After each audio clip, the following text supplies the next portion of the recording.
রমজানের প্রথম দিনে, রমজানের একেবারে শুরুতে কেঁপে উঠল পুরো দেশ। কেঁপে উঠল পুরো দেশ রমজানের শুরুতে, মানে গোটা বাংলাদেশে হয়েছে ভূমিকম্প, থরথর করে ভূমিকম্প হয়েছে।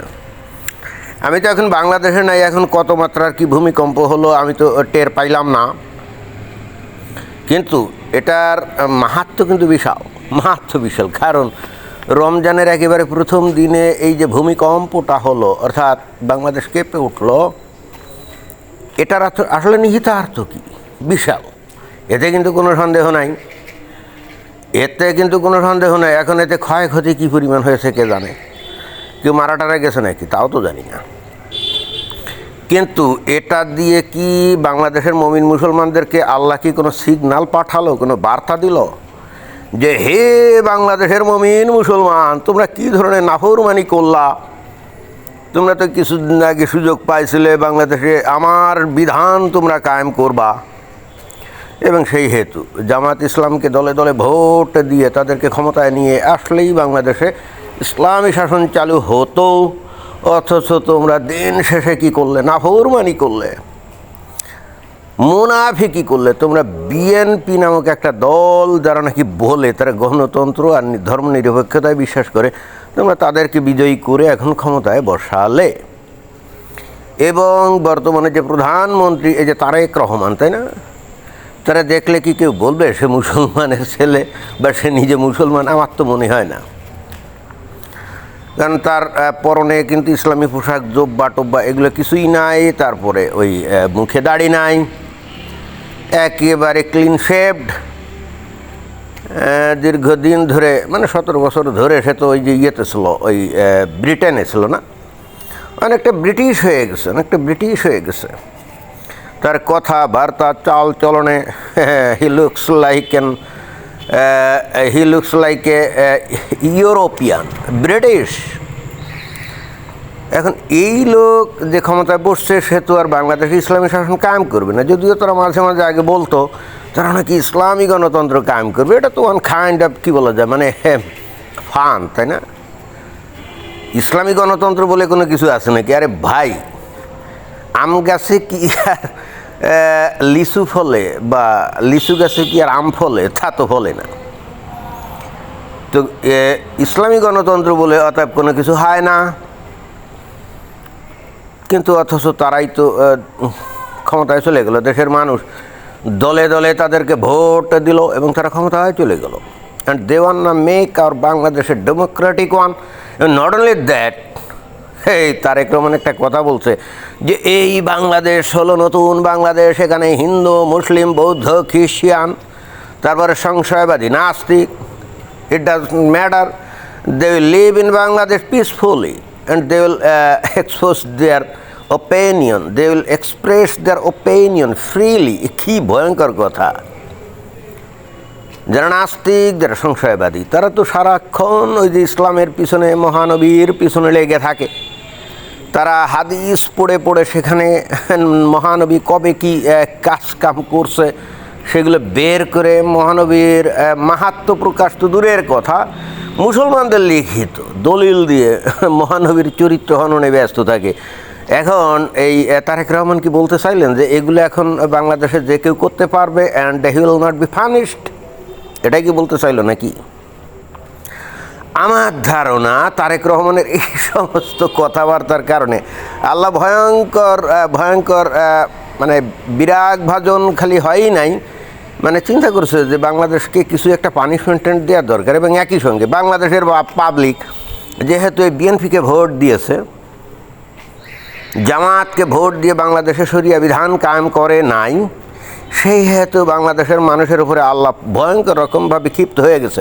আমার তো ধারণা যেদিন ওই 12 তারিখ ইলেকশন হলো, তাই না, এরপরে যখন আস্তে আস্তে ওই যে বিভিন্ন সিটের রেজাল্ট বেরোনো শুরু করলো এবং আস্তে আস্তে যখন ওই বিএনপি জিতে যাচ্ছিল, মানে নিরঙ্কুশ বিজয়ের দিকে ধাবিত হচ্ছিল, তখন আমার তো ধারণা যে আল্লাহর আরশ কেঁপে উঠছিল এবং আল্লাহ চিন্তা করছিল, কী রে, এ কোন বান্দাদের আমি সৃষ্টি করলাম, এরা সারাক্ষণ আল্লাহ বিল্লাহ সুবহান আল্লাহ এগুলো বলে মুখে ফেনা তুলে ফেলে, but in the in the voting system, they vote against the Islamic rule, Islamic Sharia. Why? And how is it possible? এ কোন ধরনের পিকুলিয়ার জনগণ আমি সৃষ্টি করলাম এবং বাংলাদেশে প্রেরণ করলাম, যারা মুখে আলহামদুলিল্লাহ সুবহানাল্লাহ বলে মুখে ফেনা তুলে ফেলে, বাট ভোট দেওয়ার সময় তারা আমার পক্ষে ভোট দেয় না, অর্থাৎ আল্লাহর পক্ষে ভোট দেয় না, ভোট দেয় যারা নাকি বাংলাদেশে গণতন্ত্র কায়েম করবে, সেকুলারিজম, ধর্মনিরপেক্ষতা কায়েম করবে। চিন্তা করা যায়। আমার ধারণা এই জন্য আল্লাহ ভীষণভাবে ক্ষেপে গেছে, প্রচণ্ড রকমভাবে ক্ষিপ্ত। বাংলাদেশের এই পিকুলিয়ার মানুষ, এই ভণ্ড মানুষগুলোর উপরে আল্লাহ ক্ষিপ্ত হয়ে হালকা পাতলা একটা ভূমিকম্পের একটা সৃষ্টি করছে। আল্লাহ চাইলে আরও ভয়ঙ্কর রকমভাবে এই ভূমিকম্প দিয়ে বাংলাদেশের এই রসালো টাইপের ভণ্ড মুনাফেক মুসলমানদেরকে ধ্বংস করে দিতে পারত। ওই যে কোরআনে আল্লাহ বলছে না যে আমি ইচ্ছা করলে আকাশের এক খণ্ড এই সমস্ত মুনাফেকদের মাথার উপরে ফেলে দিয়ে তাদের ধ্বংস করে দিতে পারতাম। এবং এই কোরআনের আয়াত থেকে তো আবার ওই যে যারা নাকি নাস্তিক কাফের মুরতাদ, তারা বলে ইসলামের আল্লাহ তো বস্তুত এটাই বোঝাতে চেয়েছে যে আকাশের দিকে তাকালে ওই যে নীল আকাশ দেখা যায়, ওইটা আসলে শক্ত পদার্থের তৈরি, এবং এই হেতু সেখানে এক খণ্ড ভেঙ্গে এই ইহুদি নাসারা কাফের এবং এই যে মুনাফেক এদের মাথার উপর ফেলে দেওয়ার কথা বলছে। কথাটা কিন্তু ঠিক। আসলেই তো আমরা তো জানি বিজ্ঞানের কল্যাণে যে নীল আকাশ দেখা যায় বস্তুত আলোর বিস্ফোরণের কারণে, তাই না? যখন সূর্য থেকে আলোক এই যে পৃথিবীর বায়ুমণ্ডলে প্রবেশ করে, তো বায়ুমণ্ডলে যখন প্রবেশ করে তখন তো আলোর বিস্ফোরণ ঘটে, and that's why it looks some kind of ultraviolet or some kind of blue, right? তো এই কারণে এটা হয়। এটা তো এই কারণে না যে আসলেই আকাশ কোনো কঠিন পদার্থের তৈরি, এবং যদি কঠিন পদার্থের তৈরি হতো তাহলে এই যে এত সমস্ত এই যে মহাকাশযান এই যে বাইরে মানে মহাকাশের দিকে যাচ্ছে তাহলে এগুলো ধাক্কাকে ভেঙে চুরে পড়তো। বাট কোরআনে কিন্তু আল্লাহ বলছে যে আমি যদি ইচ্ছা করতাম আকাশের এক খণ্ড ভেঙে মানে ইহুদি নাসারা কাফেরদের মাথার উপরে ফেলে দিয়ে তাদের হত্যা করতে পারতাম, তাই না?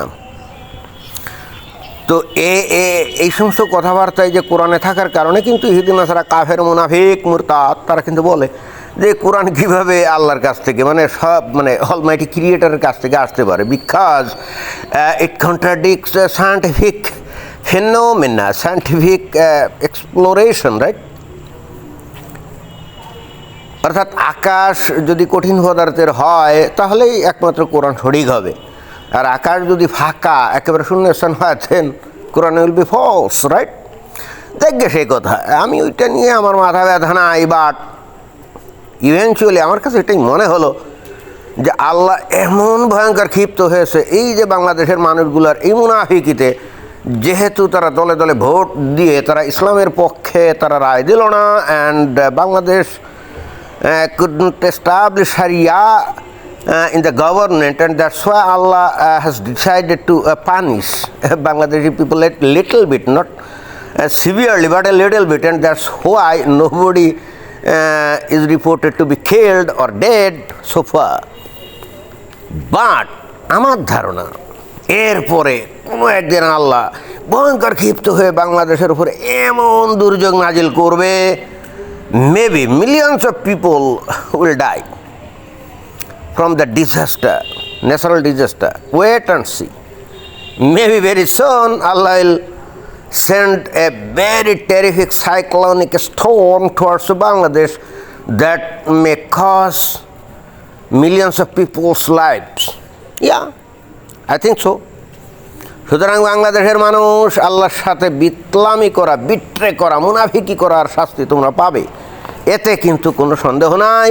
এবং সেই সিগন্যালটাই কিন্তু আল্লাহ বস্তুত এই রমজানের প্রথম দিনে দিয়ে দিল যে হে বাংলাদেশের মানুষ, তোমাদেরকে আমি ছাড়বো না, তোমরা যে মুনাফিকি আমার সাথে করলে এর শাস্তি তোমাদেরকে পেতে হবেই। আমার অন্তত সেটা মনে হয়। এখন আপনারা কি মনে করেন আমি জানি না। ধন্যবাদ।